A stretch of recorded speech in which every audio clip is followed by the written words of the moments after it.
और हमारे सारे अधिकारों को छीनने के लिए रोज एक नई मुहिम बनाते हैं।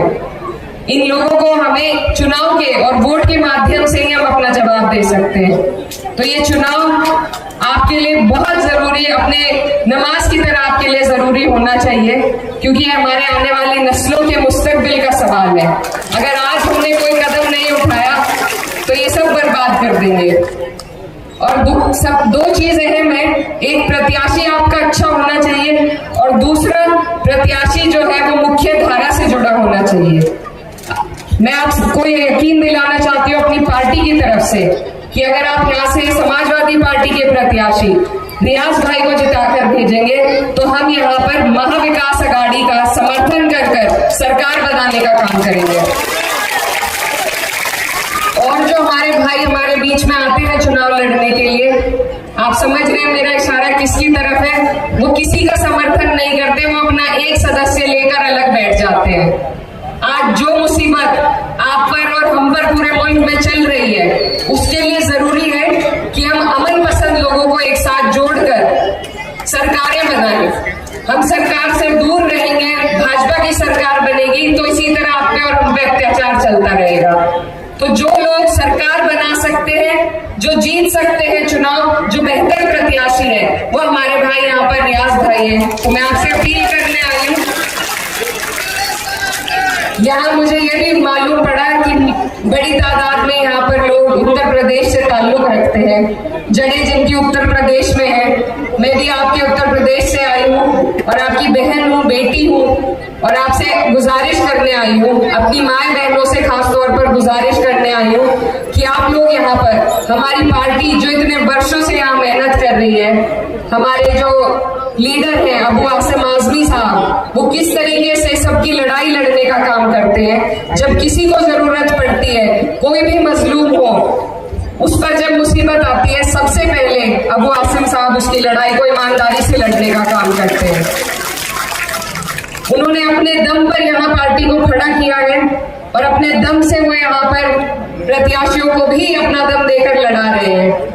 तो आज जरूरत है हमें कि ऐसे ईमानदार लीडरों की बहुत कमी इस देश में हो गई है, उनकी हम हौसला अफजाई करें, उनकी हिम्मत बढ़ाएं, ताकि ऐसे लोग हमारे बीच में हौसले के साथ काम करते रहे। तो आप लोग यहाँ पर बड़ी तादाद में मौजूद हैं और चुनाव भी बहुत नजदीक आ गया है, और जो प्यार और गर्मजोशी आज आप यहाँ दिखा रहे हैं, मेरी आपसे गुजारिश है कि इस प्यार को आने वाली 20 तारीख में वोटों में तब्दील करने का काम करें और मेरे भाई रियाज भाई को यहाँ से जिताकर अपना दमदार आमदार बनाने का काम करें। मैं जाते जाते बस 2 शब्द आपसे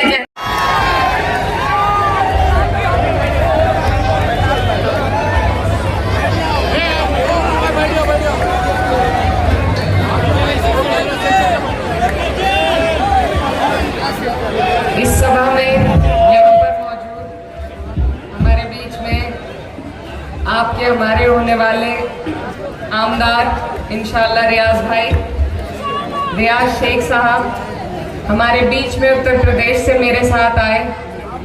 मेरठ से हमारे पूर्व आमदार रफीक अंसारी साहब,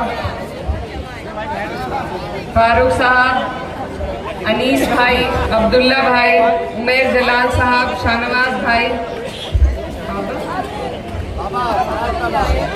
बाबा बहाउद्दीन, अनीस भाई, उमेर जलाल साहब और तमाम जितने भी लोग यहाँ पर स्टेज पर मौजूद हैं जो समाजवादी पार्टी के लिए मेहनत कर रहे हैं, आप सभी को, और यहाँ पर मौजूद मेरे सभी बड़े बुजुर्ग भाई और बड़ी तादाद में मौजूद मेरी माएँ बहनें, आप सभी को अस्सलाम वालेकुम, नमस्कार।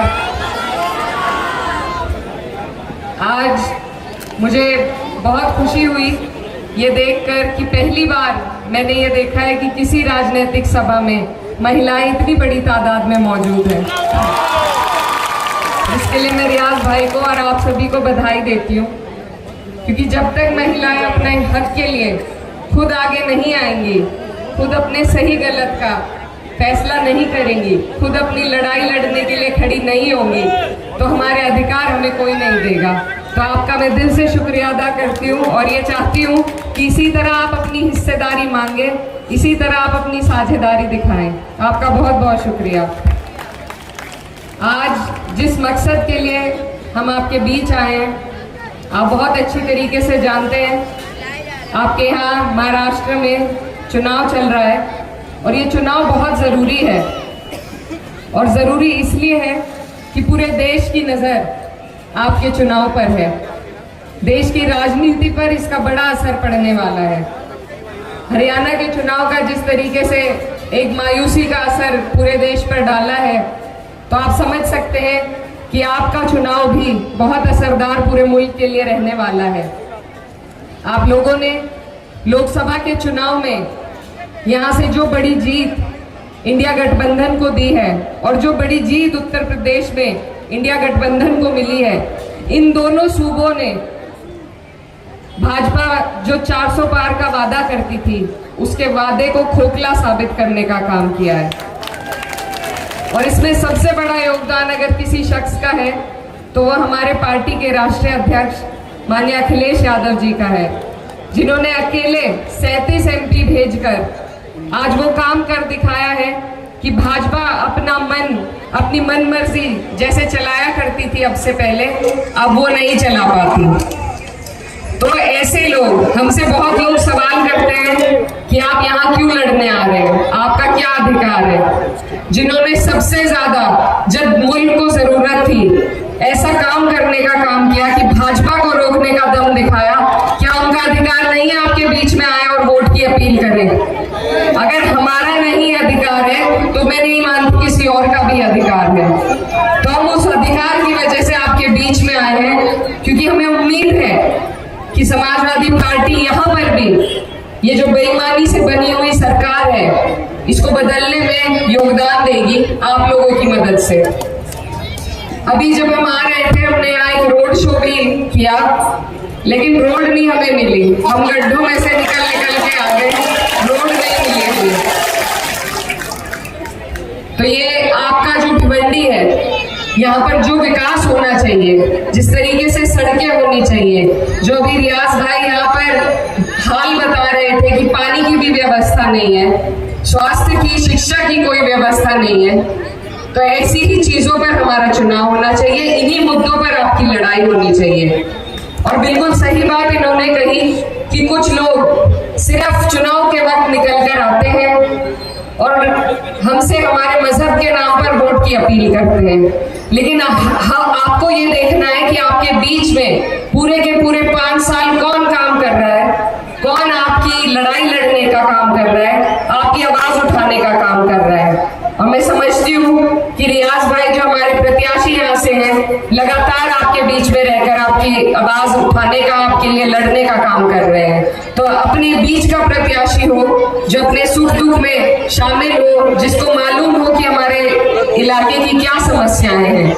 ऐसे लोगों को वोट मत दीजिए जो सिर्फ चुनाव लड़ने आपके बीच में आ रहे हैं, और ऐसे भी लोगों को वोट मत दीजिए जो 20-20 साल से आपका वोट लेकर बैठे हैं, लेकिन जो उनका काम है।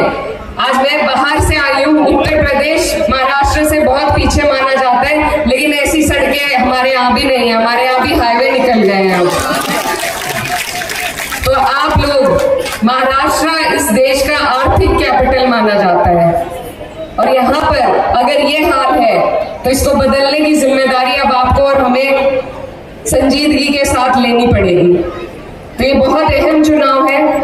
और मैं एक और बात यहाँ पर कहना चाहती हूँ कि कुछ लोग यहाँ पर बहुत सारी जगहों पर चुनाव लड़ रहे हैं, भाजपा के गठबंधन में लड़ रहे हैं। ये गठबंधन सिर्फ आपको और हमें नुकसान पहुंचाने का काम करेगा। अभी हाल ही में हमारे जो बाबा ने भाषण दिया, बहुत अच्छा मुझे लगा, उन्होंने आपको सारी चीजें याद दिलाई। और मैं भी आपको एक बात कहना चाहती हूँ कि जब से मैं संसद में बैठी हूँ तो वहां पर एक बिल आया है, वक्फ का बिल, जिससे हमें और आपको सभी को बहुत परेशानी हुई है। और अगर हम ऐसे लोगों को जिताएंगे जो पीछे के रास्ते से जाकर भाजपा की गोद में बैठेंगे, तो फिर इन बिल को पास होने से कोई नहीं रोक पाएगा। इसलिए जरूरी है कि हम इन चीजों को ध्यान रखें कि कौन हमारे लिए, इन्हीं के लोग वहां खड़े होकर वक्फ बिल के समर्थन में भाषण देते हैं, तो हम उन्हें कैसे बर्दाश्त कर लें। ये